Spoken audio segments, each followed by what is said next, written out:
Good morning, students.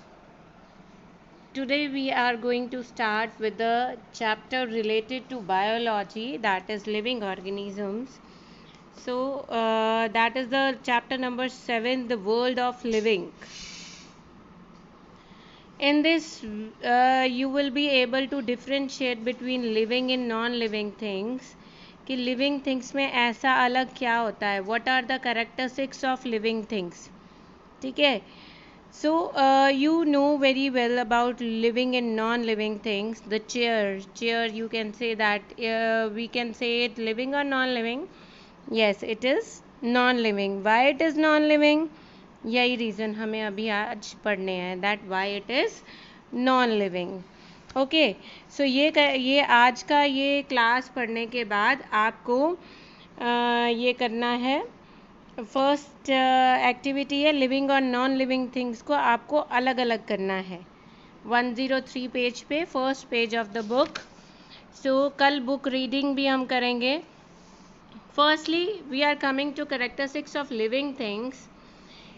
With this you will be able to list and define the characteristics of living organism. और इसको याद करने का एक बहुत ईजी तरीका है.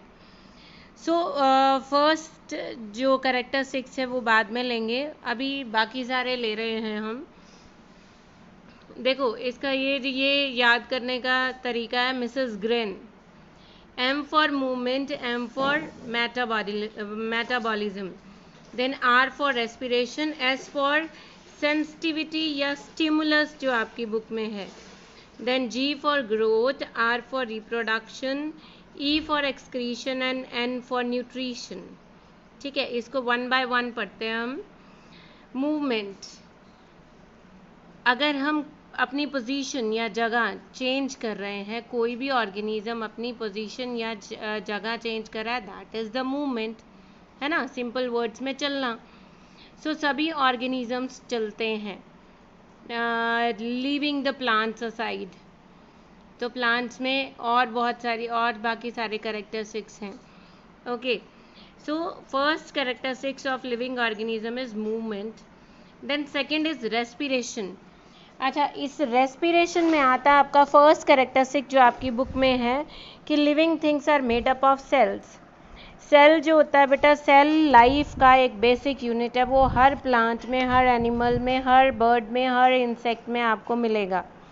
लेकिन ये इतना छोटा होता है, हम इसको नेक्ड आई से नहीं देख सकते. सिंपल हम देखना चाहें अपने हाथ को, तो हाथ के आप सेल्स नहीं देख सकते ना. हैंड के फिंगर्स देख सकते हो. हैंड के फिंगर्स के ऊपर कुछ लाइंस होती हैं, उसको भी बारीकी से देखो तो देख सकते हो, बट सेल्स आपको नहीं दिखते हैं. ठीक है. अब ये जो माइक्रो ऑर्गेनिजम्स होते हैं, जैसे हम वायरस के अगेंस्ट अभी लड़ रहे हैं, कोविड-19 जो वायरस आया है ना, जिसके कारण हम घर पे बैठे हैं. These are very small. ये भी माइक्रो ऑर्गेनिजम्स हैं, सेल्स ही हैं. नॉर्मली ये यूनिसेलुलर होते हैं. यूनिसेलुलर का मतलब होता है एक सेल के ये बने हुए होते हैं. अमीबा भी है, अमीबा है, और वो आपको बनाना भी है. ठीक है. और ये सारे माइक्रो ऑर्गेनिज्म जो होते हैं यूनिसेलुलर होते हैं, और हम प्लांट्स, इंसेक्ट्स, एनिमल्स, ये सारे मल्टी सेलुलर ऑर्गेनिजम्स हैं. ठीक है. सो ये सेल्स जो होते हैं बेटा, सेल्स क्या करते हैं, सेल्स के अंदर फूड जाता है, पानी जाता है, ऑक्सीजन जाता है. फिर ये जो ऑक्सीजन जाता है फूड को तोड़ता है बहुत अच्छे से, तो तोड़ के उसको एनर्जी में चेंज करता है. और दूसरे जो मतलब जो हमने फूड लिया, उस फूड के जो मॉलिक्यूल्स और डाइजेस्ट होकर हमारे बॉडी के अंदर गए, वो डाइजेस्ट किए हुए मॉलिक्यूल्स को और ज़्यादा ब्रेक डाउन करके उसको एनर्जी में चेंज कर देता है. That is the respiration. ठीक है. और ऑक्सीजन जाती कहाँ से है, सांस लेने से. सो ब्रीदिंग जो है वो रेस्पिरेशन का एक पार्ट है. ओके. देन हम चलते हैं नेक्स्ट पे. Sensitivity, stimulus, response to stimulus you are having there in your book. तो किसी भी एक एनवायरनमेंट के किसी चेंज को सेंस करना कि हाँ ये चेंज आ रहा है, फिर सेंस करके उसको डिटेक्ट करना. डिटेक्ट मतलब उसको फील करना, और उसको अगेंस्ट रिस्पॉन्स देना। जैसे आपको अभी आपकी बाजू पे मच्छर बैठ जाएगा, आप एकदम क्या करोगे, अपने हैंड से उसी जगह पे मारोगे, ठीक है, और अगर इचिंग होगी तो इचिंग भी करोगे। ये एक तरीके का स्टिमुलस है। आप डार्कनेस से बाहर जा रहे हो, आपको एकदम लाइट दिखाई देती है तो आपकी आंखें एकदम बंद हो जाएंगी। This is also the stimulus. Heat, light, water, temperature के अगेंस्ट जब हम कुछ भी एक्शन लेते हैं, that is stimulus. Okay, so living organism stimulus को रिएक्ट भी करते हैं। एक ऐसी reaction that a living organism does in response to a stimulus, that is sensitivity. Then stimulus क्या होता है? Anything that causes a response to react, anything.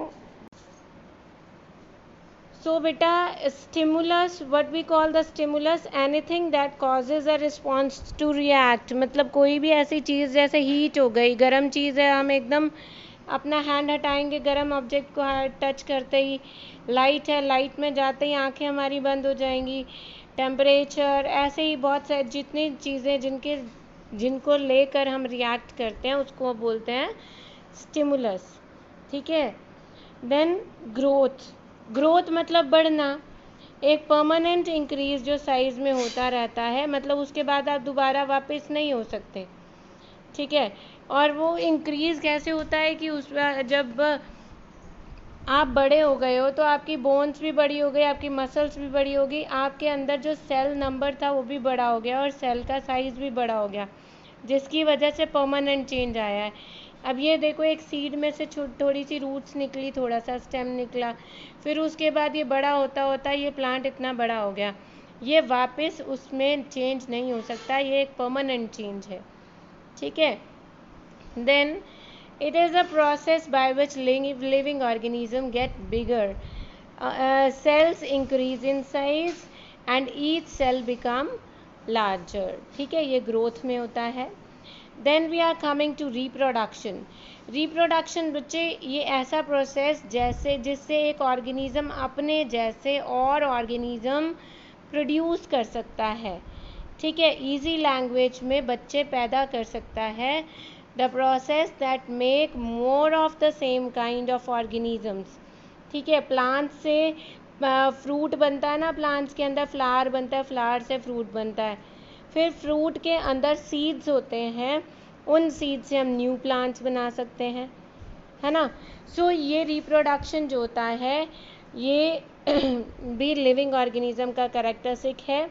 A life functions that provides new living things to take place, नए living things बनना of those old ones, और जैसे जो old होते जाते हैं, जो पुराने होते जाते हैं, जैसे एक ट्री है उसको बहुत टाइम हो गया तो वो धीरे धीरे उसका एक लाइफ स्पैन होता है, वो फिर उसके बाद that will die। It provides continuation of species. इससे क्या होता है, उसने नए प्रोड्यूस किए, अपने जैसे नए प्लांट्स बना लिए, सीड्स बना दिए, ठीक है। उसके बाद वो अपना लाइफ पीरियड अपनी लाइफ जी कर उसके बाद दे विल डाई। सो इससे एक स्पीसीज, एक जो प्रजाति जो है वो कंटिन्यूसली अपने जैसे वो बढ़ती चली जाती है और नए नए बनते जाते हैं। Then we are coming to excretion. Excretion का मतलब होता है बेटा, हमारी बॉडी के अंदर बहुत सारी चीज़ें बनती रहती हैं, एनर्जी भी बनती है। एनर्जी के साथ कुछ ऐसे सब्सटेंसेस बनते हैं जो हमारी बॉडी को नहीं चाहिए, वो हमारी बॉडी के लिए टॉक्सिक मटेरियल हो जाते हैं, पॉइजनस हो जाते हैं। टॉक्सिक मतलब पॉइजनस। सो उन टॉक्सिक मटेरियल्स का रिमूव करना from organisms, the removal from organisms, किस चीज़ का रिमूवल? ऑफ टॉक्सिक मटेरियल्स या वेस्ट प्रोडक्ट्स, ठीक है, ऑफ मेटाबॉलिज्म। मेटाबॉलिज्म क्या होता है? जब हमारी बॉडी में अलग अलग डाइजेशन हो रही है, रेस्पिरेशन हो रही है, तो उस टाइम जो केमिकल रिएक्शंस चल रही है ना अंदर उनको बोलते हैं मेटाबॉलिज्म, जो हमारे अंदर काम चलता रहता है। And substances in excess of requirements, मतलब जो चीज़ें हमारी बॉडी में एक्सेस है, जैसे हम पानी ज़्यादा पी रहे हैं तो वो पानी एज अ यूरिन बाहर निकलेगा, तो उसके अंदर बहुत सारे वेस्ट प्रोडक्ट्स जैसे यूरिया प्रोड्यूस होता है हमारी बॉडी में रेस्पिरेशन के बाद, तो वो यूरिया हमारी बॉडी को नहीं चाहिए, सो वो यूरिन में डिज़ोल्व हो जाता है, मिक्स हो जाता है और उसके थ्रू वो बाहर निकलता है, ठीक है। So that is the excretion. इसके बाद आता है बेटा न्यूट्रिशन। न्यूट्रिशन खाना पीना, डाइजेस्ट करना। Taking in of nutrients which are organic substances and mineral ions containing raw materials or energy for growth and tissue repair, absorbing and assimilating them. Simple words में nutrients लेना अपनी growth के लिए, अपनी body के functions पूरे करने के लिए और हमारे बॉडी के ऑर्गन्स को अच्छे से मेंटेन करने के लिए, ताकि वो अच्छे से काम करते रहें, इसके लिए जो यूज़ होते हैं या इसका जो प्रोसेस होता है दैट इज़ न्यूट्रिशन। न्यूट्रिशन हमें किससे मिलता है? न्यूट्रिशन हमें मिलता है फूड से, ठीक है। सो अब इस फूड के खाने से हमें क्या होता है, जब फूड हम खाते हैं तो हमारे अंदर क्या होता है, सो बेटा हम फूड लेते हैं, फूड खाते हैं, वो फूड हमारी बॉडी में जाके डाइजेस्ट होता है और डाइजेस्ट होने के बाद उसकी बनती है एनर्जी, और वो जो एनर्जी होती है वो उस एनर्जी को लेकर हम खाते हैं, पीते हैं, सोते हैं, बैठते हैं, उठते हैं, खेलते हैं, नाचते हैं, गाते हैं, सारे काम उस एनर्जी से करते हैं, ठीक है। तो इसका मतलब हमारी सारी एक्टिविटीज़ उस चीज़ पे मेंटेन है जो हम खाते हैं, जो हम अपने अंदर कंज्यूम कर रहे हैं, इसीलिए हमें बहुत न्यूट्रिशियस चीज़ें खानी चाहिए। तो अगर आप ये चीज़ें खाओगे जैसे चिप्स, कुरकुरे वगैरह, तो आपको न्यूट्रिशन नहीं मिलेगा, आपकी बॉडी और ज़्यादा एसिडिक होती जाएगी और बीमार भी हो सकते हो आप लोग, ठीक है।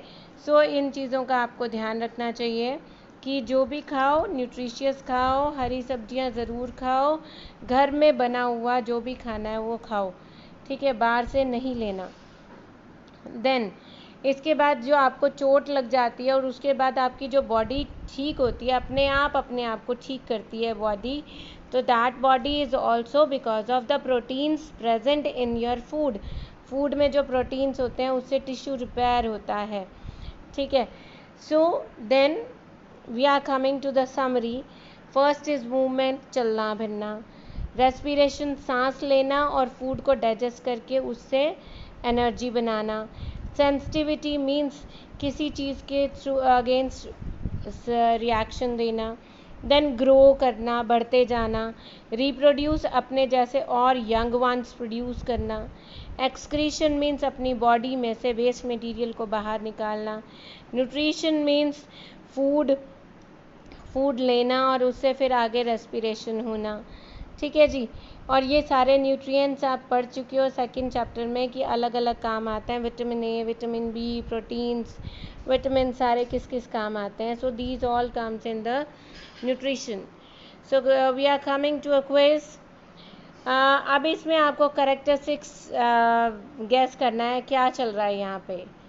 This is what question 1। See you can see a doggy. Doggy का कौन सा कैरेक्टरिस्टिक है? अभी इसके बाद हम दोबारा इसका आंसर देंगे, आप देखते चलो, नोट कर लो आप ठीक हो या गलत हो। देन क्वेश्चन नंबर 2, इसमें ये काऊ ग्रास के आगे बैठी है तो इसमें कौन सा कैरेक्टरिस्टिक्स आ रहा है? देन ये फ्रॉग किस पोस्चर में लग रहा है, ये कौन सा कैरेक्टरिस्टिक है? Then which characteristics is this? Then 2 characteristics which are shown in this animation. Then other than movement के अलावा इसमें कौन से characteristics शो रहे हैं? So far you should have named a total of 5 different characteristics. इसमें हम 5 characteristics की बात कर चुके हैं, तो बाकी के 2 जो रहते हैं उनकी हम बात करेंगे। कौन से हैं वो जल्दी से नोट कर लो, फिर मैं आपको आंसर्स बताऊं। Yes, now we are coming to the answers. देखते हैं हमने कितना अच्छा से किया. This is excretion, waste product बाहर निकालना. This is nutrition, खाना खाना. Then this is movement. This is अपने जैसा young one produce करना, reproduction. Then this is sensitivity and movement. Sense करना और सेंस के अगेंस्ट मूव करना, भागना, दौड़ना. इसमें भी फ्रॉग को उसको खाना है. पहले तो वो सेंस कर रहा है कि मेरा शिकार कहाँ है, फिर न्यूट्रिशन उसको खाना है. देन जो 2 कैरेक्टरिस्टिक्स रह गए वो थे ग्रोथ एंड रेस्पिरेशन. ठीक है, अब हम बहुत अच्छे से सारे कैरेक्टरिस्टिक्स लिविंग ऑर्गेनिजम्स के बता सकते हैं. And now tomorrow we are going to, tomorrow नहीं, in next class we are going to have the book reading of this, all this. Okay, then bye.